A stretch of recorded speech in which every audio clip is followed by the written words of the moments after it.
Je suis ravi de vous dire bonjour à tous. Nous sommes arrivés au moment où nous allons pouvoir avancer dans l'enseignement, c'est-à-dire avec la parole du Père Yava et de Yahushua. Nous allons suivre le numéro 16 de l'enseignement pour aujourd'hui. Donc nous sommes à nouveau arrivés au moment où nous allons pouvoir avancer avec l'enseignement qui porte le numéro 16 pour notre enseignement d'aujourd'hui. Et le titre de l'enseignement, c'est que vous devez être baptisé par Elia lorsque vous êtes convaincu. Et je vais continuer pour que vous soyez sauvés, pour que vous ne péchez plus. Justement, donc, vous devez être baptisé. Mais pourquoi devez-vous être baptisé? Pour quelle raison? Lorsque vous êtes vraiment convaincu, excusez-moi, la loi dit que il faut faire de toutes les nations des disciples et les baptiser après. Nous allons lire cette parole d'abord, qu'il faut faire de toutes les nations des disciples et les baptiser après, selon le livre de... Qui déjà? Marc? Attendez d'abord. Non, c'est Matthieu 28.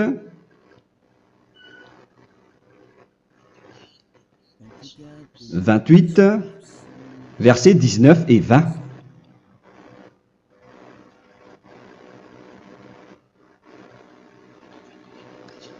Matthieu 28, 19, 20.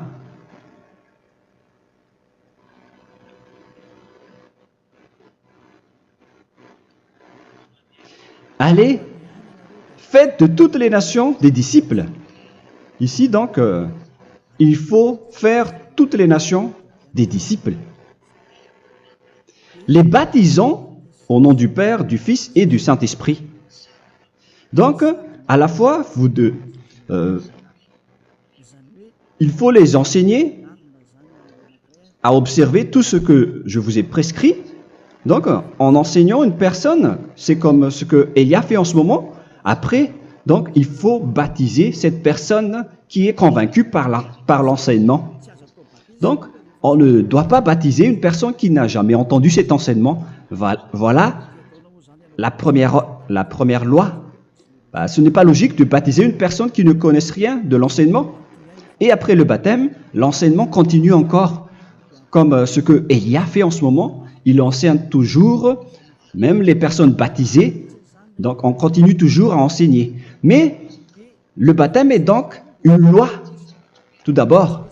Donc, une fois convaincu, vous devez être baptisé. Moi, je ne vais plus parler du sujet d'enseignement que vous connaissez déjà, parce que vous êtes déjà convaincu. Donc, si vous voulez être nettoyé, lavé de vos péchés, pour que vous ne péchez plus dans ce saint royaume où il y a Elia, alors vous devez être baptisé, car c'est une loi selon l'Acte des Apôtres 22:16. Pourquoi tardes-tu? Lève-toi, appelle son nom et sois baptisé. C'est dans Actes des Apôtres, chapitre 22, verset 16. Actes des Apôtres 22:16. Nous allons lire ensemble cette parole. Et maintenant, que tardes-tu? Lève-toi, sois baptisé et lavé de tes péchés en invoquant le nom de Dieu. Donc, une fois qu'une personne est convaincue de cet enseignement, comme vous qui m'écoutez en ce moment, la loi pour vous, c'est que vous devez invoquer son nom. C'est-à-dire que le nom est important pour répondre aux personnes qui disent que ce n'est pas le cas, en disant que si vous croyez, c'est suffisant. Sachez que c'est un enseignement du diable pour ceux qui disent cela. Au contraire, il faut invoquer son nom, car c'est celui qui invoque le nom de Yahva qui sera sauvé. On vous a déjà enseigné cela. Donc, il faut que vous vous levez, il faut invoquer son nom, il ne faut plus attendre. Vous ne devez plus attendre ni hésiter. La loi vous dit, levez-vous. On vous dit aujourd'hui, on vous ordonne aujourd'hui de vous lever. N'hésitez plus. Et après, vous devez invoquer son nom en vous rapprochant du royaume de Yahushua, de l'église de Yahushua, d'appeler tous les responsables au téléphone, même pas au téléphone. Il faut directement assister à l'assemblée de Yahushua dans cet endroit, car il faut que tu te lèves et sois baptisé en invoquant son nom. Et c'est ici, à l'église de Yahushua, que vous devez invoquer son nom. Alors, c'est une loi, vous ne devez plus rester dans votre maison et il faut nous rejoindre maintenant. Soyez baptisés en Yahushua et non pas en Jésus, car les baptêmes que vous avez faits auparavant n'est pas le baptême en Yahushua. Donc, votre baptême n'est pas valable, n'existe pas du tout. Et votre baptême, au contraire, il est pire. Lorsque vous l'avez fait avec des autres dieux comme Jésus, car vous allez le revêtir jusqu'à votre mort. Car selon Galates 3, 27, vous revêtez le Dieu à qui vous êtes baptisé. Comme par exemple, si vous êtes baptisé en Yahushua, vous revêtez en Yahushua. Mais les fidèles de Jésus, ils revêtent Jésus. Alors que vous voyez bien que ce Dieu, c'est un faux Dieu qui n'ôte pas les péchés, qui vous jette en enfer et qui n'existe même pas. Parce que si jamais il existait, vous devez aussi être ôté de vos péchés. Mais ce n'est pas le cas. Vous revêtez un faux Dieu, un envoyé du diable. Pourquoi? Car tous ceux qui sont pécheurs viennent du diable. Nous allons donc lire la parole de Dieu à ce sujet dans Galates 3, 27 pour vous dire que c'est un faux baptême que vous avez fait. Donc si vous avez été baptisé en lui, alors vous allez être avec le diable jusqu'à la fin. C'est ce qui est pire avec votre baptême, qu'il faut enlever et supprimer rapidement, car vous êtes avec le diable. Les pécheurs viennent du diable, et ce faux Dieu, il vous rend toujours pécheur, jusqu'à maintenant. Il vous encourage de rester pécheur, non méritant. Ça vient d'où? Ça vient de qui, ce faux Dieu-là? À ce sujet, il vient du diable, car les pécheurs viennent du diable. Ce faux Dieu qui n'existe même pas. Ce n'est qu'un collaborateur du diable. C'est dans Galates 3, 27. Je vous donne la parole en vous disant qu'il faut fuir rapidement de cet endroit qui ne vous convient pas. Le dernier baptême, ce sera pour le 8 mars 2026 à Madagascar. Et après, il n'y aura plus de baptême ici. Galates 3, 27. Vous tous qui avez été baptisés en Yahushua, par exemple, alors vous avez revêtu Yahushua. Voilà la parole. Donc, si vous avez été baptisé en Jésus, alors vous revêtez Jésus. Comme avec votre dernier baptême, vous allez toujours revêtir celui-là. Et ce vêtement ne sera jamais ôté tant que vous ne vous rapprochez pas de Élia. C'est lui uniquement qui peut vous enlever de ce baptême, de ce Jésus qui vous rend pécheur. Un collaborateur du diable et qui vient du diable. C'est dans 1 Jean, pour vous dire, est-ce que vous pouvez toujours rester dans votre ancien baptême après tout ce schéma? 1 Jean, chapitre 3, verset 8. 1 Jean 3, 8. C'est où déjà? Celui qui pêche est du diable, car le diable pêche dès le commencement. Vous voyez? Et voilà ce qui est pire. C'est votre Dieu même qui vous rend pécheur et qui vous dit que vous devez être pécheur. C'est lui-même, à ce sujet-là, qui vient du diable. C'est vraiment pire ce schéma, car il s'agit d'un envoyé du diable qui vient du diable. Un envoyé du diable. C'est-à-dire que ce schéma vient du diable. La parole est directe et droite. S'il n'est pas du diable, il vous aurait déjà dû il vous aurait déjà ôté de vos péchés. Mais ce sont les diables qui rendent pécheurs les gens, car ce sont les chefs du péché, les diables. La parole est claire ici, celui qui pêche est du diable. le fils du diable est du diable. Le fils de Dieu est un Dieu. Le fils de l'homme est un homme. Et celui qui vient du diable est du diable comme lui. Lui, il vous a rendu pécheur pendant plus de 2000 ans. Il vous a jeté en enfer. C'est pourquoi on vous dit de quitter cet endroit et ce Jésus qui sera toujours collé à vous, à votre corps, qui est enterré dans votre peau. Vous ne serez jamais débarrassé de lui tant que vous ne vous rapprochez pas de Élia pour être baptisé en Yahushua, pour que ce sale vêtement venant du diable soit ôté de vous et qu'après vous allez être revêtu d'un nouveau vêtement qui est merveilleux, qui est Yahushua. Alors choisissez votre vêtement. Vous allez toujours être Jésus qui est déjà collé à vous, et une fois mort, vous irez en enfer, car il est déjà collé à vous. Soit vous l'enlevez directement à travers le baptême avec Élia. Le rendez-vous, c'est pour le 8 mars 2026. Vous allez être baptisé par Élia pour l'enlever, car ça n'existe pas du tout. C'est une tromperie pour vous. Ce n'est même pas un baptême. C'était le fait de faire entrer du diable à l'intérieur de vous. Si vous voulez être libéré de cela, vous devez vous rapprocher de Élia à travers le baptême pour que la parole soit bien placée dans Actes des Apôtres 22:16. Revoyons cette parole. Actes des Apôtres 22, quel verset déjà? 22:16. Voilà.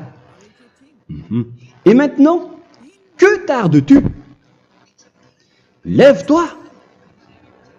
Voilà l'ordre pour vous. Lève-toi, ne tarde plus. En invoquant son nom. C'est un ordre. Invoque son nom. Et sois baptisé et lavé de tes péchés. Car celui qui t'a rendu pécheur, c'est Jésus ou Jesus.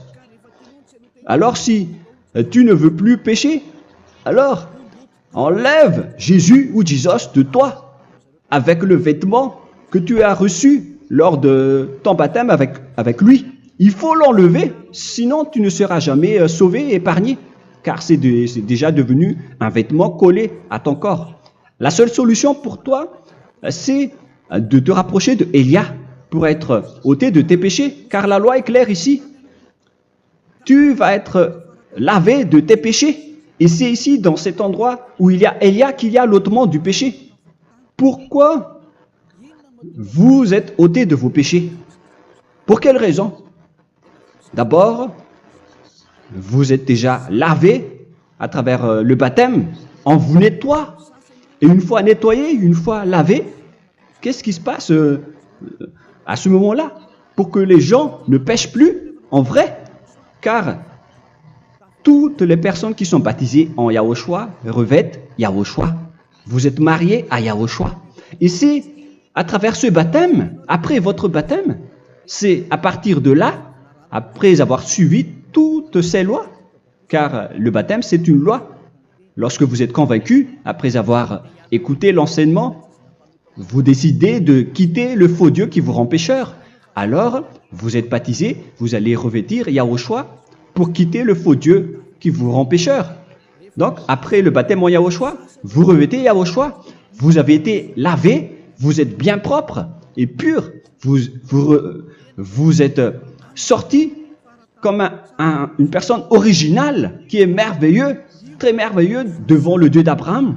Vous êtes complètement purifié jusqu'à votre fond de conscience à travers ce baptême venant du sang de Yahushua qui vous nettoie jusqu'au fond de toutes vos pensées, car le baptême marque la mort de Yahushua.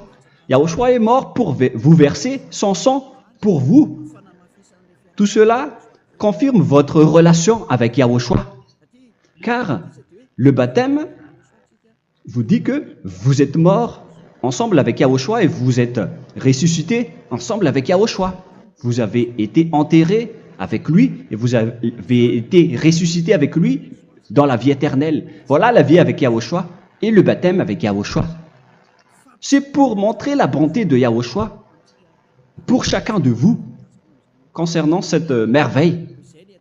Voilà le baptême, c'est la mort avec Yahushua. C'est pourquoi je vous ai dit, en même temps, c'est la mort pour vous. Et c'est aussi votre purification. C'est dans Romains, chapitre 6, verset 4. Nous avons donc été ensevelis avec lui par le baptême en sa mort, afin que, comme Yahushua est ressuscité des morts par la gloire du Père, de même, nous aussi, nous marchions en nouveauté de vie. Donc, on était morts avec Yahushua à travers le baptême, et c'est après aussi que nous avons été ressuscités vers la nouvelle vie. Verset 5. En effet, si nous sommes devenus une même plante avec lui par la conformité à sa mort, nous le serons aussi par la conformité à la résurrection. Nous voyons bien ici que nous étions morts ensemble avec Yahushua à travers le baptême. Nous étions morts ensemble avec lui. C'est clair ici. On parle ici du sujet du baptême.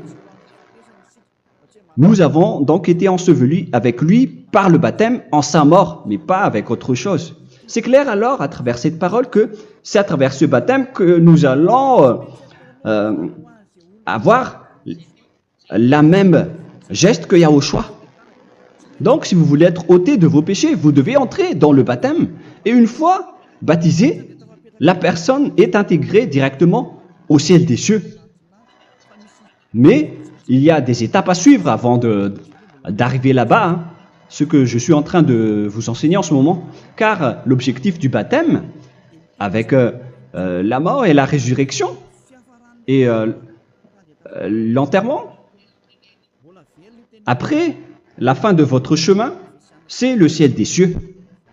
Et on parle de vous en tant que vivant. C'est dans Éphésiens chapitre 2, verset 6. Éphésiens 2, 6.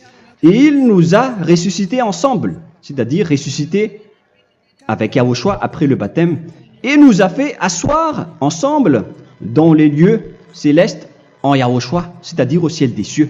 Voilà donc les avantages des personnes baptisées en Yahushua, ceux qui ne pêchent plus. Et l'objectif, les excuses, l'objectif, c'est d'accomplir la parole de Yahushua qui a dit « Ne péchez plus ». C'est ça l'objectif du baptême. Le baptême, c'est que vous n'allez plus jamais pécher. Selon la parole de Yahushua, qui se trouve où déjà? C'est dans Jean chapitre 8, verset 11. Jean 8, 11. Excusez-moi. Elle répondit, « Non, Seigneur. » Et Yahushua lui dit, « Je ne te condamne pas non plus. Va et désormais ne pêche plus. » Donc l'objectif de votre mort et de votre résurrection avec Yahushua, c'est d'arriver dans cet endroit où vous ne péchez plus. C'est la loi de Yahushua, la loi de la perfection que vous devez suivre. La finalité, c'est que vous ne devez plus pécher. C'est une loi incontestable, car c'est la justice en Yahushua. Il ne faut plus jamais pécher. Et c'est vraiment la vérité. Et il a même confirmé cette parole 2 fois, à 2 reprises, selon aussi Jean 5, 14, que nous allons lire également. Il a répété cette parole 2 fois. Depuis, Yahushua le trouva dans le temple et lui dit, « Voici, tu as été guéri. Ne pêche plus. » Excusez-moi. Ne pêche plus, de peur qu'il ne t'arrive quelque chose de pire. Donc, il ne faut plus rappeler vos péchés, sinon le pire va vous arriver. Et vous voyez, vous, les personnes pécheurs qui m'écoutez en ce moment, où est votre finalité? Est-ce que c'est bien? Réfléchissez. Les personnes parfaites, ce sont les personnes qui ne pêchent plus. Contrairement à vous qui dites que vous êtes toujours des pécheurs qui ne méritent pas le ciel des cieux. Vous l'avez dit par vous-même. Mais maintenant, Élia vous appelle. Vous allez mériter le ciel des cieux si vous vous repentez et si vous acceptez le baptême en Yahushua. Pourquoi? Pour quelle raison? car vous n'allez plus jamais pécher. Par quel moyen? C'est par le programme du Père Yahva. Car une fois que la personne est baptisée, la personne boit le Saint-Esprit. Il y a donc un esprit qui va être approuvé, qui va être bu, comme une source illimitée dans son ventre, selon la Sainte Écriture. C'est dans Jean chapitre 7, si je ne me trompe pas. Où se trouve ce verset, les enfants? Si vous le trouvez, la parole qui parle de la source qui est illimitée, c'est dans Jean 7, 37 que nous allons lire ensemble. Le dernier jour, le grand jour de la fête, Yahushua, se tenant debout, s'écria, « Si quelqu'un a soif, qu'il vienne à moi et qu'il boive. » Verset 28. « Celui qui croit en moi, des fleuves d'eau vive couleront de son sein, selon, comme dit l'Écriture. » Il y aura donc de l'eau vive qui couleront dans son ventre. Verset 39. Il dit cela de l'Esprit qui devait recevoir ceux qui croyaient en lui, car l'Esprit n'était pas encore, parce que Yahushua n'avait pas encore été glorifié. On reçoit donc un Esprit venant de Yahushua pour ceux qui le croient et qui sont baptisés. Et on le reçoit vraiment lors du baptême. C'est dans le livre de 1 Corinthiens que nous allons lire, dans le chapitre 12. Quel verset déjà? On doit chercher un peu. 12 et 13. 1 Corinthiens, chapitre 12, versets 12 et 13. Car comme le corps est un et a plusieurs membres, et comme tous les membres du corps, malgré le nombre, ne forment qu'un seul corps, ainsi en est-il Yahushua. Nous avons tous en effet été baptisés dans un seul esprit, pour former un seul corps, soit juif, soit grec, soit esclave, soit libre. Et nous avons tous été abreuvés d'un seul esprit. C'est dans le baptême, donc, qu'on reçoit l'esprit unique, un seul esprit. Donc, si vous êtes baptisé en Yahushua, vous abreuvez l'esprit venant de Elia, venant de Yahushua. Vous abreuvez un seul esprit venant de moi, un esprit non pécheur et qui vous rend non pécheur. Donc, tout le monde boit un seul esprit selon la Sainte Écriture. Nous vous avons tous en effet été baptisés dans un seul esprit. Vous recevez donc ce seul esprit à travers le baptême. Et qu'est-ce qui se passe après? Le Saint-Esprit va vous guider désormais.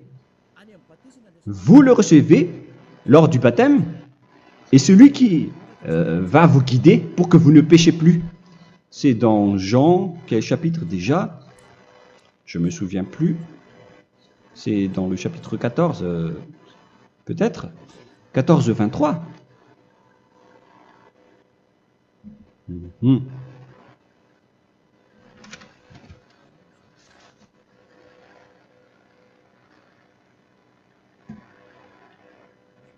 Où il est passé déjà la parole qui parle de l'esprit qui nous guide. Mais je ne me souviens plus lorsqu'on en a besoin. Où est cette parole, les enfants? Où se trouve cette parole? Oui, c'est 14, 26. Jean, chapitre 14, verset 26. Mais le Consolateur, l'Esprit Saint, que le Père enverra en mon nom, vous enseignera toutes choses et vous rappellera tout ce que je vous ai dit.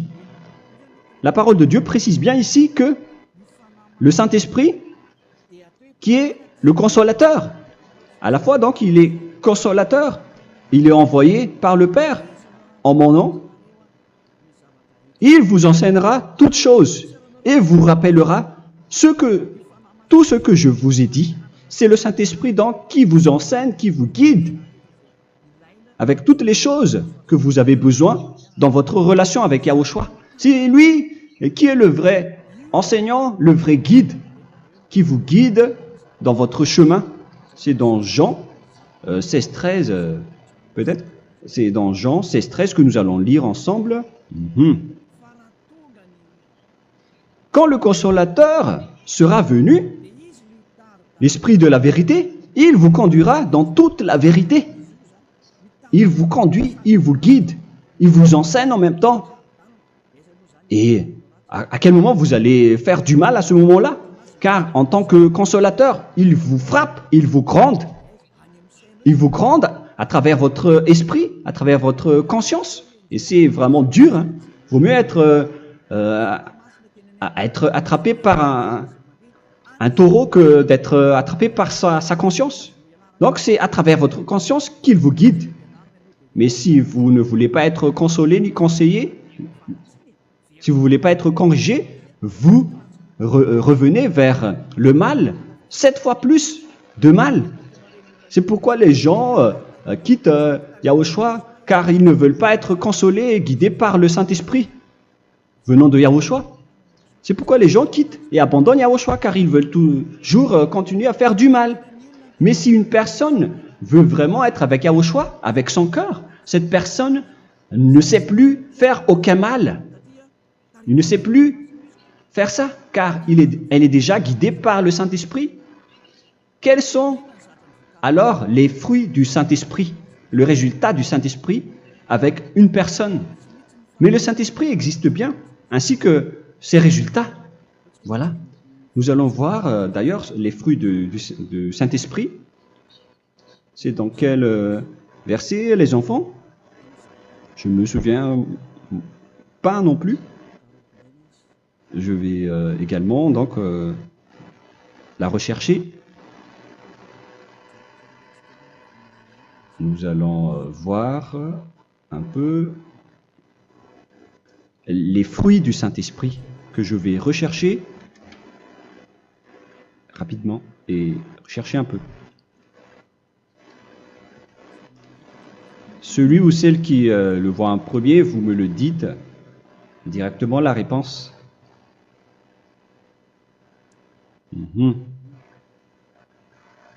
Comment? Galates 5. Galates 5. Nous allons lire à partir du verset 19 et 20.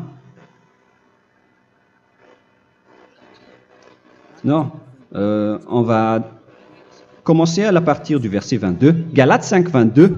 Mais le fruit de l'esprit, c'est l'amour, la joie, la paix, la patience, la bonté, la bénignité, la fidélité. Vous voyez? Vous marchez dans la droiture et dans la vérité directement. La douceur, la tempérance, la loi n'est pas contre ces choses. Vous voyez? Les gens ne vont plus dans le mauvais sens. Mais les gens qui n'ont pas le Saint-Esprit, voilà ce qu'ils font. Dans le verset 19 et 20. Or, les œuvres de la chair sont manifestes avec les personnes qui n'ont pas le Saint-Esprit, qui sont guidées par la chair. Ce sont l'impudicité, l'impureté, la dissolution, l'idolâtrie. Vous avez tous fait cela. La magie, les inimités, les querelles, les jalousies, les animosités, les disputes, les divisions, les sectes. Verset 21, l'envie, l'ivrognerie, vous qui êtes ivrognes, qui fréquentez les boîtes de nuit, qui dites toutes sortes de gros mots, les excès de table. Et cette parole vous convient, vous concerne même, vous qui m'écoutez en ce moment. Et je vous dis, comme je vous ai déjà dit autrement, celui qui fait cela n'héritera pas le royaume de Dieu, c'est-à-dire vous n'entrerez pas au ciel des cieux. C'est valable pour vous les pécheurs. Vous pouvez vous mesurer par vous-même, vous qui êtes avec Jésus ou Allah. La parole est claire pour vous, vous n'irez jamais au ciel des cieux. La question qui se pose, où est alors votre espoir, vous qui allez prier? Car la parole de Dieu vous lit déjà votre finalité. C'est la parole du Dieu d'Abraham qui a engendré Yahushua, son fils. Voilà la loi qu'il a dit aux apôtres. Les malfaiteurs n'iront jamais au ciel des cieux. Mais pourquoi vous allez encore rester là-dedans? Pourquoi ne pas rejoindre Élia pour être purifié et lavé? Rapprochez-vous de Élia pour que votre esprit soit sauvé. Le dernier baptême aura lieu pour le 8 mars 2026. N'attendez pas ce dernier jour. Dès maintenant, inscrivez-vous votre nom dans le baptême si vous ne voulez pas être jeté en enfer. Mais si vous voulez être jeté en enfer, alors tant pis pour vous. Alors que vous avez peur de mourir, et vous allez chez le médecin lorsque vous êtes malade, vous avez peur du feu de charbon, alors que ce n'est qu'un petit feu de charbon. Là, on parle de l'enfer. Hein. Alors, il faut bien réfléchir et soyez bien conscients. Voilà donc le sujet du Saint-Esprit. Maintenant, nous allons lire le livre des Éphésiens. Éphésiens, chapitre 4.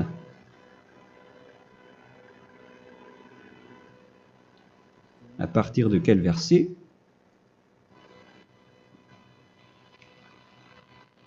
Allons-y. Je dois relire un peu car il y a plusieurs paroles ici. Moi, je vais vous sortir la parole qui dit que les personnes en Yahushua ne font plus aucun mal. Ah, où il est passé déjà? Ah, je l'ai perdu. Attendez d'abord. Donc, Éphésiens.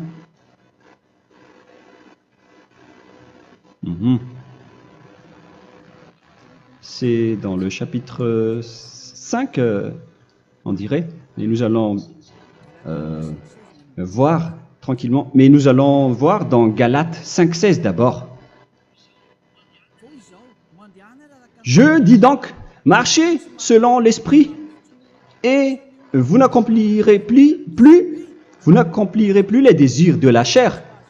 C'est-à-dire donc que vous devez être baptisé, car sans le baptême, vous n'aurez jamais le Saint-Esprit. Verset 17.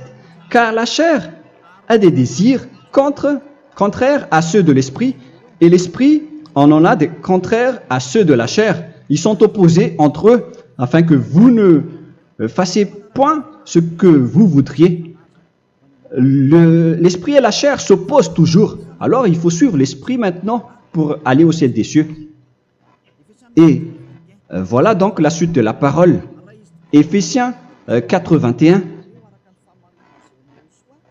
Si du moins vous l'avez entendu, et si vous, conformément à la vérité qui en est en Yahushua, c'est en lui que vous avez été instruits à vous dépouiller, eu égard à votre passé, du vieil homme qui se corrompt par les convoitises trompeuses, à être renouvelé dans l'esprit. Donc l'esprit travaille et va dans votre conscience et dans votre intelligence et à revêtir l'homme nouveau créé selon Dieu dans une justice et une sainteté qui produit la vérité.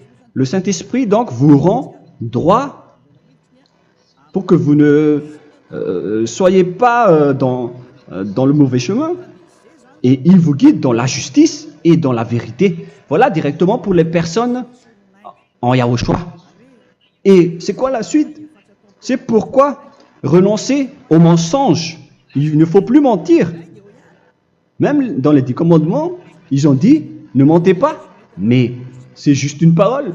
Mais les gens, lorsqu'ils sont pressés, ils font des mensonges.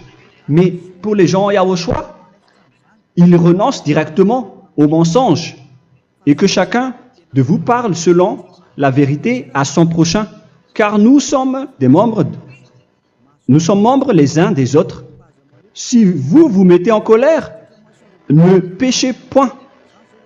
Que le soleil ne se couche pas sur votre colère. Voilà toutes les lois de Yahushua qui sont guidées, qui sont ordonnées par le Saint-Esprit.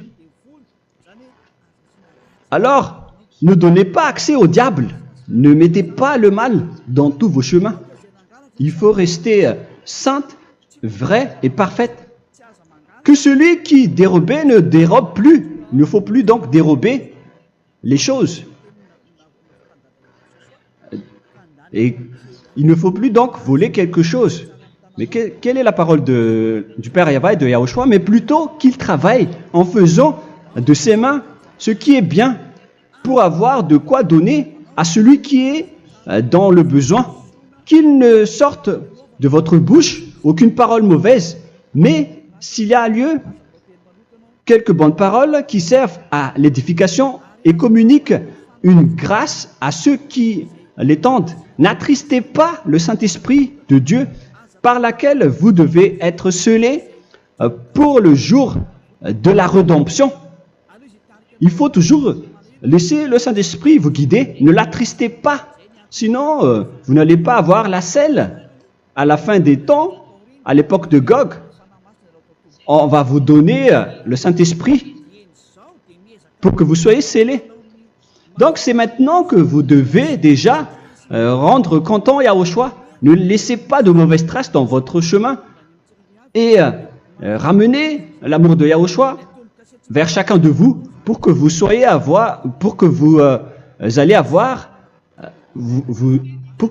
seriez scellés pour avoir le Saint-Esprit que vous avez vraiment besoin pour le dernier combat dans les fins des temps. Que toute amertume et toute animosité, toute colère, toute clameur, toute calomnie, il ne faut pas retenir et garder la colère. Toute calmeur, toute calomnie et toute espèce de méchanceté, tout ce qui est rancune, ni rancœur. Il faut arrêter tout cela. Mais c'est différent de gronder une personne. On parle ici des personnes qui est en colère sans raison. Mais lorsque vous grondez, vous n'allez pas dire à votre enfant « Mon enfant, ne faites pas ceci, ne faites pas cela ». Au contraire, si vous faites cela, votre enfant va danser devant vous. Donc, voilà ce que je veux vous dire. Il faut que vous enlevez toute calomnie et toute espèce de méchanceté.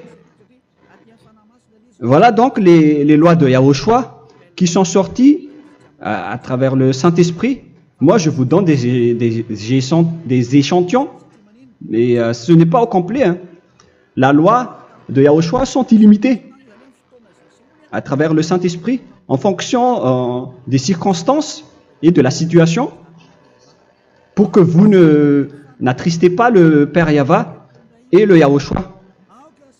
Que toute amertume, verset 32, soyez donc bons les uns envers les autres, Éphésiens 4, 32, compatissant, vous pardonnant réciproquement. Donc, il faut que vous pardonnez votre ami si jamais il y a eu un petit problème. Laissez ça de côté. Il faut que vous vous pardonnez, mais il ne faut pas que vous allez recommettre des péchés après. Hein. En Yahushua, lorsque vous vous pardonnez, après il n'y a aucune rancune, comme lorsque Yahushua vous a pardonné. Mais ce n'est pas que vous allez encore revenir dans le péché. Non, non, non. C'est dans Hébreux 10, 26 qui parle des péchés volontaires. Hébreux.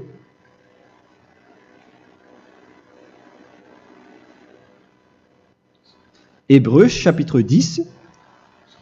C'est bien ça, hein? Pour ceux qui s'en souviennent. Voilà, versets 26 et 27. Hébreux 10, 26, 27. Car si nous péchons volontairement, après avoir reçu la connaissance de la vérité, c'est-à-dire une personne baptisée en Yahushua, qui a été sanctifiée, rendue sainte, il ne reste plus de sacrifice pour les péchés, mais une attente terrible du jugement et l'ardeur du feu qui dévorera les rebelles. Donc, vous qui parlez que vous devez toujours commettre des péchés, voilà ce qui vous attend, parce que vous péchez volontairement. Donc, si vous péchez volontairement, alors une attente terrible du jugement et l'ardeur d'un feu va vous dévorer. Vous allez affronter la colère et le jugement avec un ardeur de colère d'un feu qui va vous dévorer. En tant que rebelle, on va vous détruire vous les ennemis, vous qui péchez volontairement. Est-ce que vous n'êtes pas encore conscient après cette parole? Vaut mieux être baptisé en Yahushua avec Elia, et après vous n'allez plus jamais pécher. Alors à vous de réfléchir, car on vous a trompé auparavant jusqu'à maintenant. On va revenir à la parole de tout à l'heure. Donc que chacun pardonne son ami et pardonnez-vous comme ce que Yahushua vous a pardonné. Voilà, donc les personnes en Yahushua ne pêchent plus. Nous allons donc continuer avec le verset 5. Éphésiens chapitre 5 plutôt.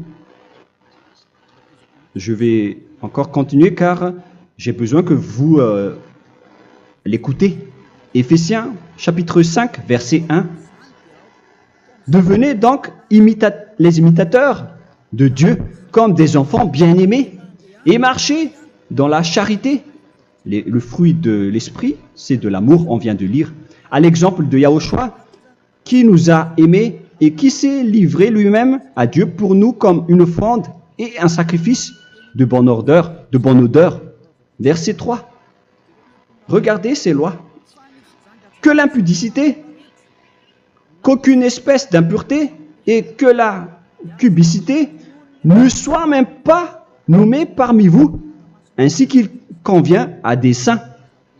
C'est bien clair alors ici qu'il ne faut pas faire l'impudicité ou parler de tout ce qui est adultère, impudicité, qu'aucune espèce d'impureté, tout ce qui est impur, l'abomination, la profanation et tout ce qui parle autour de ce sujet, n'en parlez jamais. Et que la cupidité ne soit pas nommée parmi vous, ainsi qu'il convient à des saints, y compris l'impudicité, l'abomination. Même juste en parler, ce n'est pas autorisé. Vous voyez que c'est vraiment différent. Lorsqu'on est en Yahushua, la cupidité, c'est-à-dire parler dans le dos des autres, qu'on n'entende ni parole de déshonnêteté, ni des propos insensés, ni des plaisanteries, choses qui sont contraires à la bienséance, qu'on entende plutôt des actions de grâce. Car sachez qu'aucune impudique ou impure ou cupide, c'est-à-dire idolâtre, n'a d'héritage dans le royaume de Yahushua et de Dieu. C'est-à-dire, il ne faut pas s'allier avec les malfaiteurs. Les enfants du mal, ne vous alliez pas avec eux. N'acceptez pas ce qu'ils font. Ne collaborez pas avec eux. Ne cachez pas le mal qu'ils font. Car sinon, directement, votre sainteté va être détruite. La parole est claire. Ne vous alliez pas avec ces derniers. Car vous allez être le fils du mal, qui n'est pas dans la vérité. Verset 8. Autrefois, vous étiez ténèbres, et maintenant, vous êtes lumière dans Yahushua. Marchez comme des enfants de lumière, car le fruit de la lumière consiste en toutes sortes de bonté, de justice et de vérité. Voilà, lorsqu'on est avec le Saint-Esprit, on est toujours dans la lumière, dans la bonté et dans la justice. Il faut que vous pensiez à la volonté de Yahushua, à ce qui est agréable à Yahushua. Verset 11. Et ne prenez point part aux œuvres infructueuses des ténèbres, mais plutôt condamnez-les.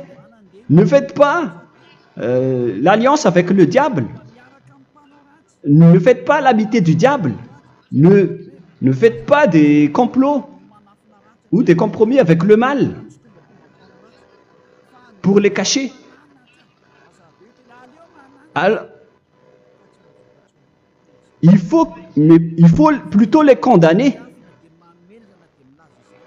car il est honteux de dire qu'ils font en secret. Mais tout ce qui est condamné est manifesté par la lumière, car tout ce qui est manifesté est lumière. C'est pourquoi il y a la comparaison dans le Nouveau Testament pour dire il faut que vous réveillez de votre sommeil pour que Yahushua vous illumine. Verset 14. C'est pour cela qu'il est dit réveille-toi, toi qui dors, relève-toi d'entre les morts. Prenez donc garde de vous conduire avec circonspection. Si vous suivez donc le Saint-Esprit, vous ne faites plus aucun mal. Alors, il faut en profiter de faire du bien. Ne faites plus le fou. Et connaissez la volonté de Yahushua. Ne vous envrez pas de vin. Ce n'est plus bien de faire cela. C'est de la débauche. Soyez au contraire l'empris de l'esprit. Entraînez-vous par des psaumes et des hymnes et par des cantiques spirituels, chantant et célébrant tout votre cœur les louanges de Yahushua. Rendez continuellement grâce à toutes choses à Dieu Père au nom de notre Seigneur Yahushua. Voilà, c'est suffisant. Je viens de vous donner les lois de la Nouvelle Alliance qui n'est pas du tout associée aux 10 commandements. Ça n'a rien à voir avec les 10 commandements. Si vous avez bien écouté, j'ai dit des choses complètement différentes qui ne se trouvent pas dans les 10 commandements. Notamment le baptême. Ça n'existe pas là-bas. Et donc, c'est après le baptême que vous allez abreuver le Saint-Esprit et après, vous n'allez plus faire aucun mal. Nous remercions infiniment Yahushua à travers cette parole. Je suis sûr que vous êtes contents pour aller dans cet endroit où personne ne pêche plus. Alors, approchez-vous de Élia, qui est l'envoyé du Père Yahva et de Yahushua. Une fois que vous suivez Élia, vous n'allez plus jamais pécher, car vous allez être avec Yahushua. C'est seulement dans ce saint royaume où il y a Ziadia Elia qu'il y a des personnes qui ne pêchent plus sur cette planète Terre. Mais les autres ne sont que des pécheurs et il y a même des voleurs et des imposteurs. Je vous souhaite le meilleur pour que vous allez inscrire votre nom dans le baptême. Inscrivez votre nom car le temps presse, le moment est proche. Il ne reste plus que environ 170 jours. Bientôt, nous allons entrer dans les 160 derniers jours, et après 150, et après 100. Il ne restera plus que 100 jours. Alors, faites le maximum d'efforts. N'attendez pas le dernier moment pour inscrire votre nom. Parce que si vous mourrez avant, qu'est-ce qui va vous arriver? Vous ne savez rien de ce qui va vous arriver avec votre esprit. C'est le diable qui vous encourage à faire du mal. Il ne veut pas que votre esprit soit sauvé, mais moi je vous dis, sauvez votre âme, n'acceptez plus. Suivez Yahushua à travers Élia qu'il a envoyé parmi vous. On m'a envoyé pour vous sauver. Alors, rapprochez-vous de lui maintenant. N'ayez plus peur de personne. Sauvez votre esprit, car les humains sont comme vous. Ils ne vous sauvent pas, ils ne peuvent pas vous sauver. Mais sachez que votre esprit va être jugé. Et sachez aussi que vous ne pouvez pas vous battre avec le Dieu d'Abraham. Alors sauvez votre esprit, rapprochez-vous de Élia, nous irons en Yahushua, car c'est à travers moi que vous pouvez l'approcher. Prions ensemble. Merci infiniment, Père Yahva, pour toutes ces paroles. C'est vraiment du salut, de la miséricorde et de la vie éternelle. Faites en sorte que les gens connaissent cette vraie parole que je suis en train de leur donner, car c'est de l'amour et c'est du salut pour eux. Sauve-les, Père Yahva, pour qu'ils soient conscients de la vérité. Ce qu'ils ont fait auparavant ne sont pas du tout vrais. Voilà le vrai salut pour eux. Père Yahva, tu es le Dieu de toutes les choses. Tu es le Dieu du ciel des cieux. Tu es le Dieu de Yahushua. Tu es le Dieu de Ziadia Elia. Ouvre la conscience des gens pour qu'ils écoutent cette vérité, pour que chacun court pour prendre une décision et pour qu'ils n'attendent plus personne pour se rapprocher de toi, Père Yahweh et Yahushua. Donne la force à chacun pour qu'ils te cherchent. Sauve les gens, Père Yahweh, pour qu'ils échappent à la destruction de leur chemin et de leur esprit, pour qu'ils écoutent la parole de Élia venant de toi, Père Yahweh, et de toi aussi, Yahushua. Sauve les gens, et je suis confiant que tu vas vraiment sauver les gens pour que tu ouvres tes portes pour terminer cette période de salut. Merci, Père Yahweh. Gloire éternelle à toi. Je demande tout ça aux Malagasy et au reste du monde. Pour les Malagasy, il reste encore quelques mois qui n'est plus beaucoup pour eux, mais pour les autres nations, ils n'ont pas aussi beaucoup de temps pour se rapprocher de toi, mais il en reste encore un peu pour eux. Gloire à toi, Père Yahweh, et au nom de toi, Yahushua, je fais toutes ces paroles. Alléluia, Amen. Voilà donc pour notre enseignement d'aujourd'hui. Que Yahushua vous bénisse et à la prochaine. Au revoir.